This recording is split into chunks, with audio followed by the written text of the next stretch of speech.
Olá, eu sou o Ricardo Teto e estou aqui com vocês durante esses episódios especiais de férias, enquanto preparamos a nova temporada do Pauta Pública. Por aqui vamos trazer alguns dos momentos mais marcantes do Pauta em 2024, organizado por assuntos que abordamos ao longo do ano. Nesse episódio, a política e as subjetividades. Um dos temas que a gente mais abordou em 2024 certamente foi a disputa pelo imaginário e os circuitos de afetos que determinam crenças, valores e identidades políticas. Esse episódio condensa algumas das falas mais importantes dos nossos convidados ao longo do ano.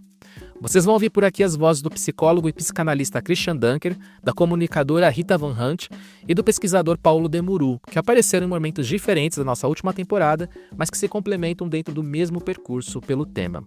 Aliás, os links para os episódios de onde todos esses trechos foram tirados estão na descrição do programa. E aproveitando o embalo, nenhuma dessas conversas teria sido possível sem a ajuda das pessoas que nos apoiam através do programa de Aliados. 2025 vai ser outro ano desafiador e o Pauta vai vir com algumas novidades e, mais do que nunca, precisamos da ajuda de vocês para continuar esse trabalho que já vai para o seu 5º ano. Se você quer saber mais sobre como contribuir, acesse apoie.apublica.org e lá você vai ter todas as informações, inclusive já pode escolher um valor mensal que vai ajudar muito a todo esse trabalho continuar existindo. Por isso, vamos aos trabalhos. Como eu disse antes, a subjetividade na política foi uma das temáticas mais abordadas este ano no Pauta Pública, e já provando esse ponto, o trecho que vocês vão escutar agora é do primeiro episódio da temporada 2024, que foi com o psicanalista Christian Dunker. Nesse trecho do episódio 103, Política, Subjetividade e Pânico Moral, o Dunker traz uma explicação sobre como que a culpa atua como agente fundamental para a elaboração do sujeito político e por que a estratégia do pânico moral consegue ainda ter tanto apelo entre as pessoas. Vamos ouvir. Para o catolicismo tradicional, a culpa era um sistema de circulação e compartilhamento. Eu peco, você peca, nós pecamos. Eu me confesso, a gente faz a penitência, estamos todos puros para pecar novamente. E não somos todos pecadores, irmãos de sangue no pecado e na culpa. Legal, faz comunidade, né? Faz produzir, vamos dizer assim, sistemas de purificação, cria autoridade. O Papa, o confessor e etc. O que mudou? Tem uma religiosidade em que a culpa não está mais dentro de nós, porque nós estamos seguindo tudo certinho. Nós estamos entregando aqui, nós estamos nos vestindo corretamente, nós estamos nos casando corretamente, nós estamos fazendo a família correta. Então, onde é que vai parar a culpa? Fora, outside. Isso torna a culpa uma máquina de guerra, e não uma máquina de estamos juntos na culpa, né? Isso cria uma outra maneira da gente articular politicamente esse circuito de afetos. Infelizmente, eu tenho tentado dizer isso, não sei se vale a pena dizer ou não, a esquerda também se inventou um sistema de purificação, que é a purificação revolucionária. Olha, é aquela que sofre interseccionalmente, acumulando todas as desvantagens e que está no bom, não é bem o revolucionário, mas é o que está no lugar do revolucionário. É o que vai fazer a revolução. Né? É o lumper, né? É aquele que está fora, inclusive, do mercado de trabalho. O que isso cria? Né? É uma espécie de choque de culpa minha, culpa sua. Mas nós estamos brigando em cima da culpa. E aí a gente explora muito bem esse outro terreno, que, no meu entender, por exemplo, poderia ser a vergonha. A vergonha é um afeto muito mais possante, mais qualificado, mais cognitivamente interessante que a culpa. Mas a culpa é muito tentadora, a culpa leva para o ódio monetiza, vicia, está aí disponível nos algoritmos da vida. Esse pânico moral, sobretudo ao redor dessa destruição da família, que vem de inúmeras fontes, por que isso ainda mobiliza corações e mentes? E é uma boa questão, porque ela faz a gente assim escutar o trajeto pelo qual a defesa de práticas de orientação sexual mais livres, famílias de composição mais livre, orientações de gênero mais livre, porque isso é sentido como uma ameaça, né? Ou seja, qual é a tramitação que está em jogo para que isso seja revertido primeiro em medo, depois em culpa, e daí da culpa em ódio. né? Você tem uma série, ela não começa com eu vou bater nessas LGBTQIA+, defensoras de gente aprisionada e etc. Você tem todo um percurso e que me parece, assim, em algum momento, falta uma boa resposta do lado de cá, né? Ou seja, falta uma resposta que diga, no fundo, convincentemente, que entre nos termos, vamos dizer assim, dessa equação. No fundo, nós queremos uma família melhor.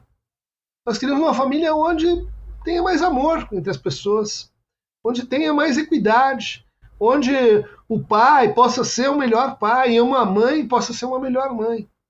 Só que a gente não consegue traduzir a nossa posição nesses termos.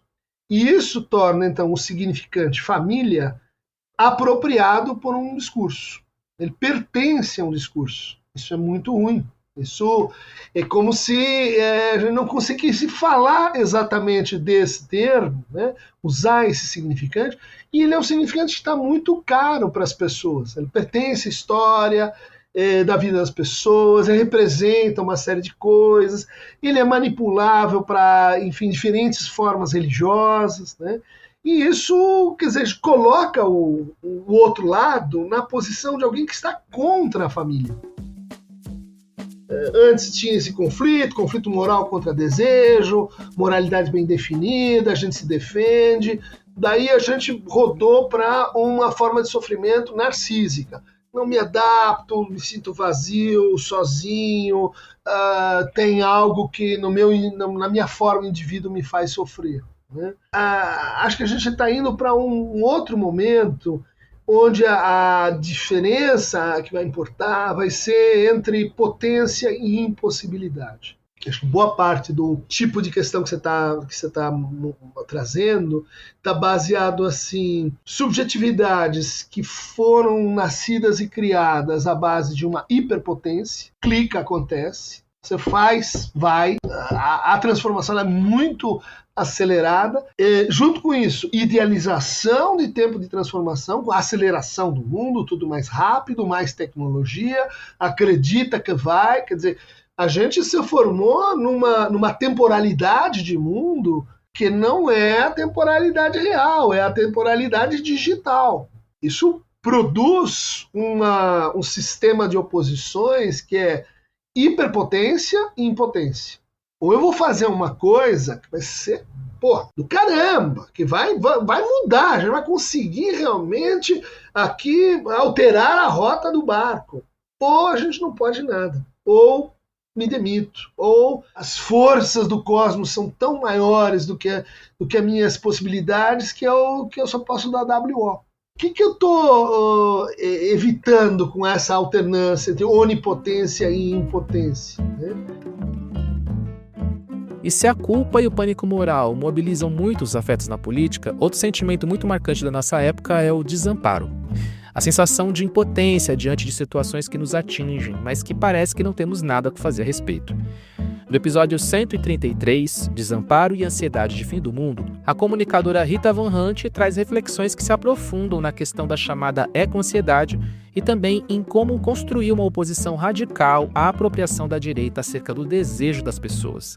Esse trecho que vocês vão escutar agora sintetiza bem esse episódio que foi muito marcante num ano de tantas notícias terríveis. Será que o narcisismo tem sido um mecanismo de defesa a esse desamparo? Eu acho que um deles, mas não apenas, né?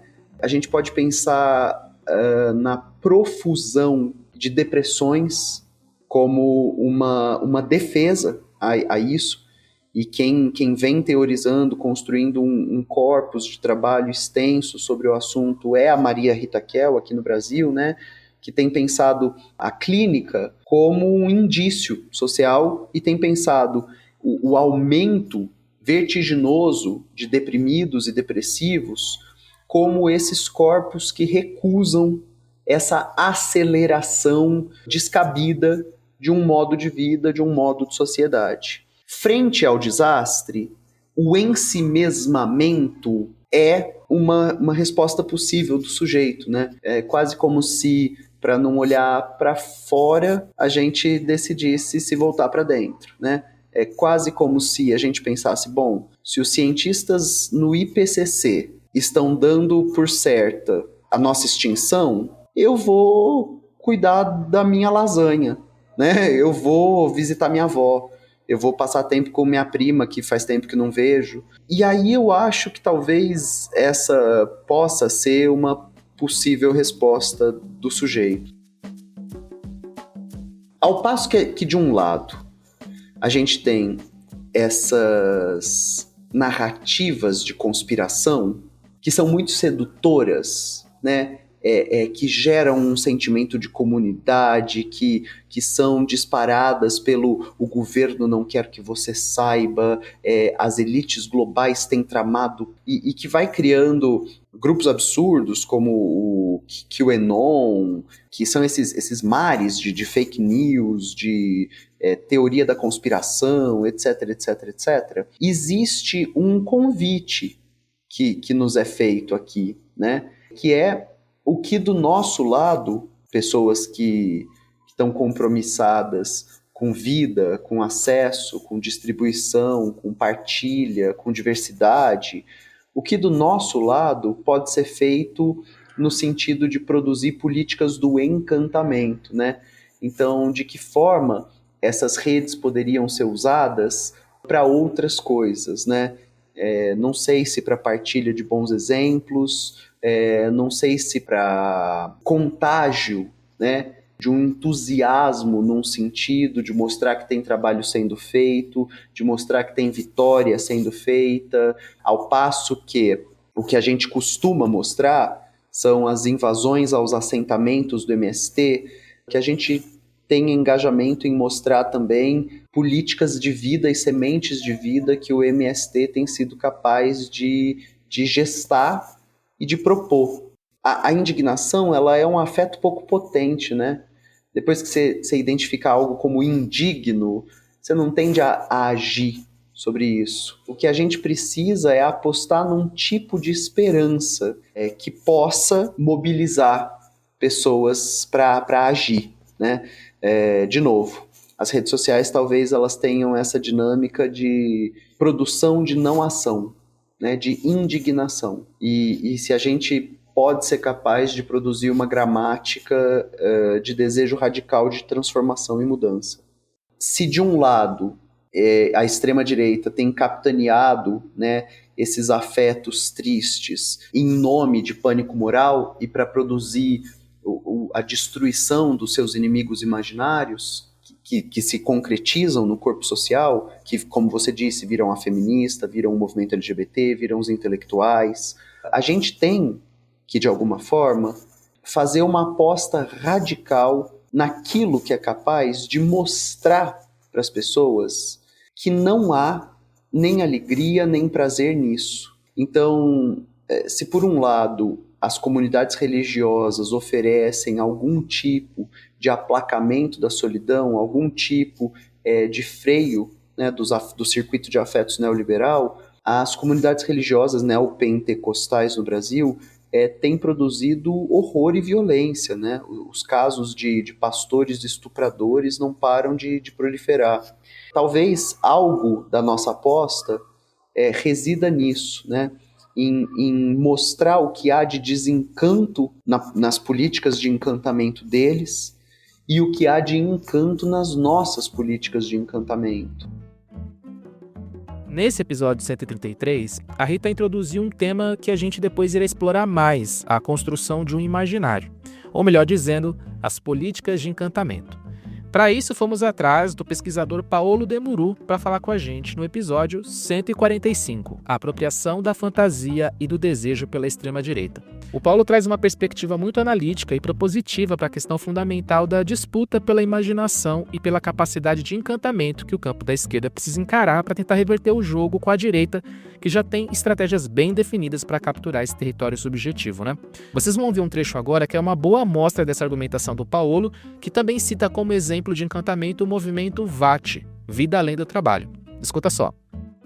Essa capacidade do discurso conspiratório da extrema-direita, de provocar encantamento, que é algo que tem a ver, claro, com o momento político que a gente está vivendo, porque o momento político que a gente está vivendo, em certo sentido, é muito duro, né? Como sempre digo, as fantasias de conspiração, utilizo esse termo, são construídas a partir de pequenos núcleos de verdade que fazem presente a exatamente essa dureza do mundo capitalista e neoliberal dentro do qual a gente vive, né? Que é um mundo extremamente desigual, onde o lucro de poucos é privilegiado em detrimento do bem-estar dos muitos, e assim por diante. E esses núcleos de verdade, como, por exemplo, o fato de que há, de fato, uma elite econômica de grandes bilionários, né, que detém esse poder, é o que se pode chamar esse núcleo de verdade, né? Uma teoria como, por exemplo, aquela do globalismo ou da nova ordem mundial, dos Illuminati, se funda nesse núcleo de verdade. Isso é real.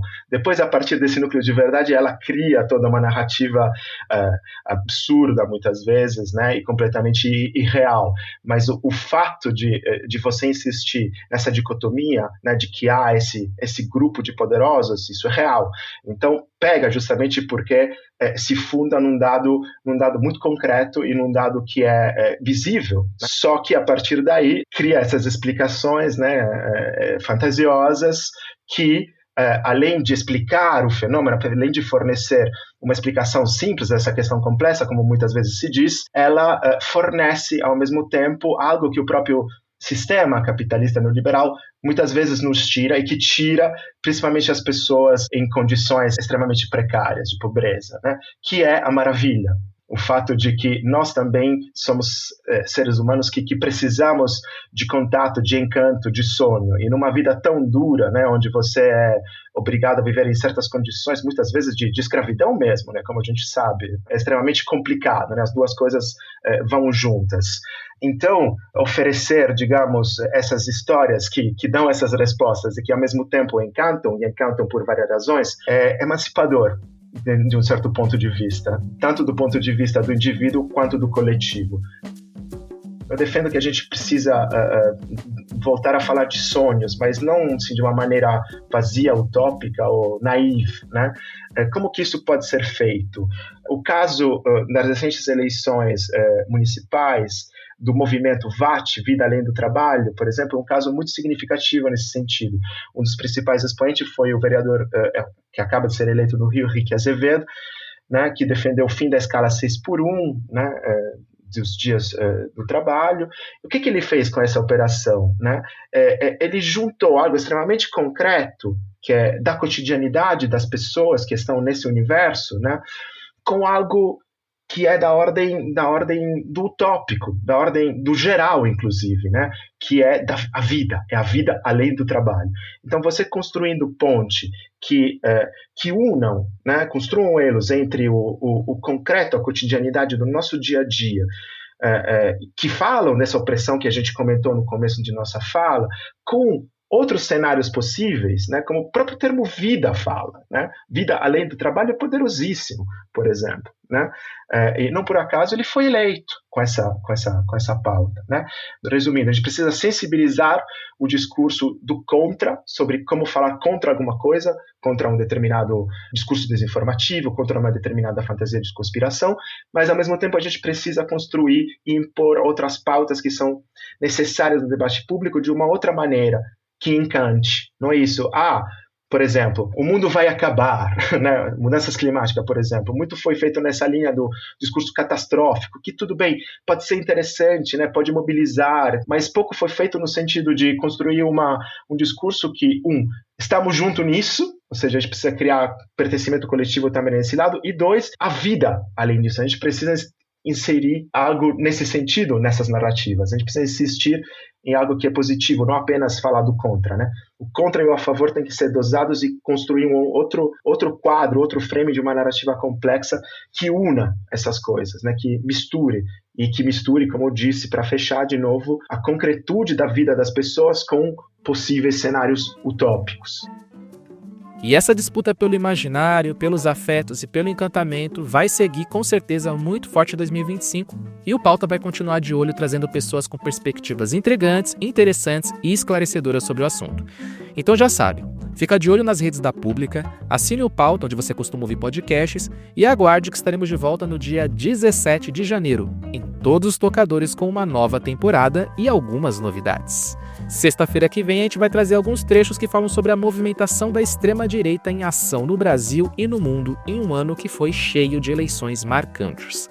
Um abraço e até lá.